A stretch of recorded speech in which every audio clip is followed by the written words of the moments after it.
國家主席胡錦濤抵達悉尼，準備參加亞太經合組織會議。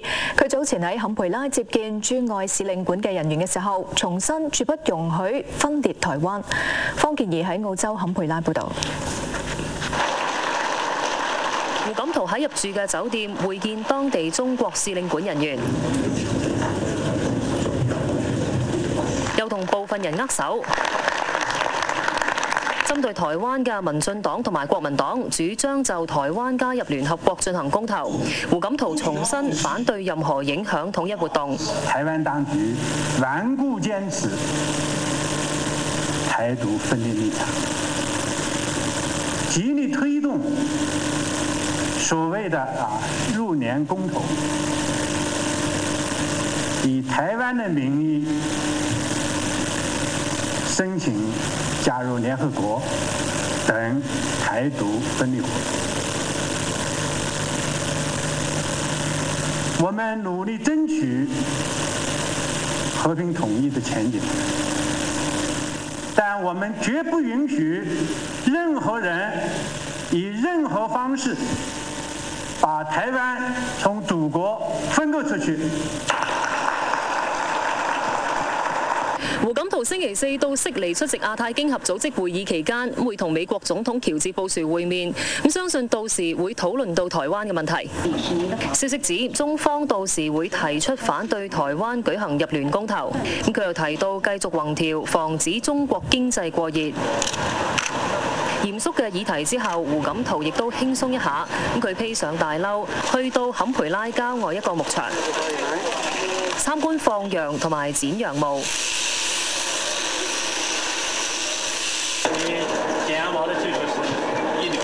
之後去到牧場主人嘅屋企品嚐茶點，胡錦濤向各人送上茶具作為紀念。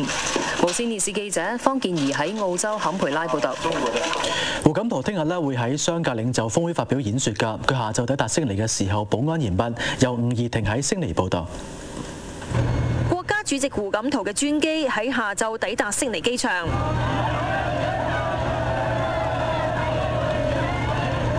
威爾士州代州督以及州長前往接機，大批當地華人在場迎接。胡錦濤同佢哋逐一握手。胡錦濤入住嘅酒店保安森嚴，所有記者都要喺封鎖線外。喺佢抵埗時，保安又用黑布遮住門口。胡錦濤之後同新南威爾士州州長會面，兩人又一齊共進晚宴。胡錦濤會喺星期四朝早同澳洲總理霍華德舉行會談，雙方會簽署一系列包括經貿、司法、能源同資源等方面嘅合作協議。之後兩人會一齊會見記者。無線電視記者吳怡婷喺悉尼報導。我哋咧同喺悉尼嘅吳怡婷傾下啦。喺怡婷胡錦濤聽日仲會有啲咩公開活動呢？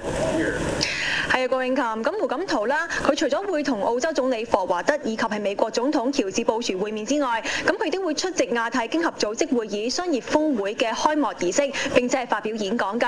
而喺演講當中呢，佢就會就而家世界同埋亞太地區比較突出嘅經濟問題呢，係展述中方嘅立場㗎。咁另外挨晚嘅時候，胡錦濤呢亦都會會見中國駐澳洲當地嘅使領館人員。咁喺呢個報道咁多，先將時間交翻俾郭永琴。